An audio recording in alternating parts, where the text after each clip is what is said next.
Hello, Skipper. Today it's all about speed training. I get so many questions about my speed training and how to train speed every time I post a video with my speed. So in this video, I will help you from the complete beginner to the advanced skippers how to train the speed.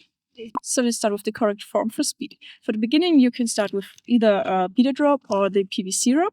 A wire rope is too light for the beginning. So choose one of these. The rope is about hip height. At the beginning, it can be a bit longer. In the end, it can be shorter. Your arms on your body, and the rotation comes from the wrists and also from the forearm. Engage your core. Lift your legs to the front, not to the back, just as high as you need. Everything else is just too much energy. Try to sit on a chair, but not falling down. The speed step is alternating legs, but one step is one rope rotation. So we don't do the double bound speed, we do every jump is a rope rotation.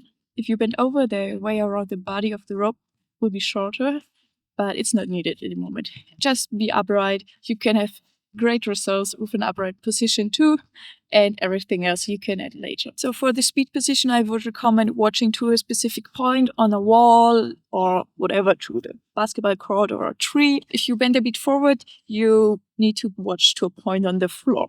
Many skippers tend to have a dominant arm, so try to focus on moving both wrists the same. Otherwise, at one point you will have the rope coming diagonal and you will have a mistake. Another thing that I often see is that skippers turn. And this is also a sign that you have a dominant side or shoulder.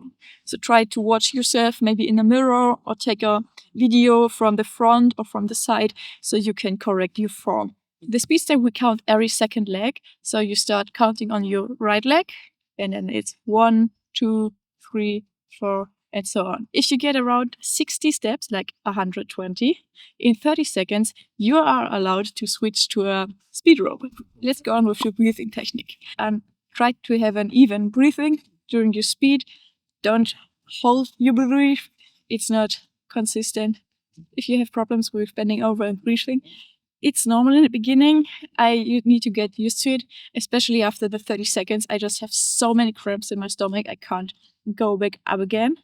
So try to pay attention on having a slow and steady breathing technique. In the beginning, do the speed step slow so you get the coordination. Pay attention to a good form before getting faster. This is why we use a heavier rope like the beaded or the PVC rope. If you master the speed step now and want to get faster, try to slowly increase speed rather than going full speed and then having a mistake every 2 seconds. Try to keep 80% of your speed for a longer time, but without mistakes. Then if you got it, you can increase your speed. And I know what I'm talking about. I always go too fast because I think, I can do it, and then mistake. And it needs way more time to get out of the mistake than just having a slower pace. So how to practice the pace? A great way is taking a timer. And then for every second you say, okay, I do 2 steps per second, or I do 3 steps, or 5 or 6 steps, whatever level you are. An even more fun way is finding songs that have the beats per minute that you need. How to improve the speed? There are different options to them. We have the 30-second speed event and the 3-minute speed events. The one is more really fast and the other is more about endurance. For the 30-second speed, it's all about maximum power, full speed. So for the 30 seconds, we need to train the max power. Means we can do jump squats with weights, speed step, just without the rope on a mattress. And how to train the 30 seconds with the rope? Usually I don't do the 30 seconds that much because it's more about practicing the other stuff and putting together these pieces. Means, for example, doing interval pyramids, where you do 3 times 10-second speeds, 2 times 20 seconds, 1 time 30 seconds, or even 40 seconds, so you have a bit longer. And then you go back 2 times 20 seconds and 3 times 10 seconds. This is what we used to do in training, but you can also do the 30 seconds of your times with first 50%, then 70% of speed, then 80%, and then 100%. What I also like, which is a more fun way to train speed, is having a song with slower and faster pieces. And on the slower parts or the more calm parts of the song, you skip slower. When the beat drops and the song is getting faster, you just go full speed. And then you can do it the whole song. Most of the songs are 3 to 4 or 5 minutes. And then you have a great interval training. This is fun. And you can do maybe more consistent than the speed pyramids. How to train the 3 minutes? The 3 minutes are more the endurance part of the jump rope events. 3 minutes is that you start too fast and in the end you're exhausted and can't keep this speed, or you're starting too slow and in the end you have too much power left. So you need to find the perfect pace for you. I would recommend do like endurance training with the beaded ropes.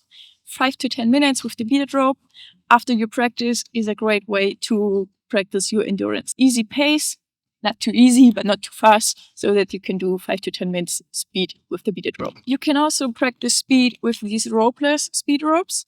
It's great because you don't have mistakes. You can just focus on the power of your body and not so much on the coordination. But I would recommend doing it when you're already very good with the speed. Otherwise, you will get a bad technique about the speed with the wire rope.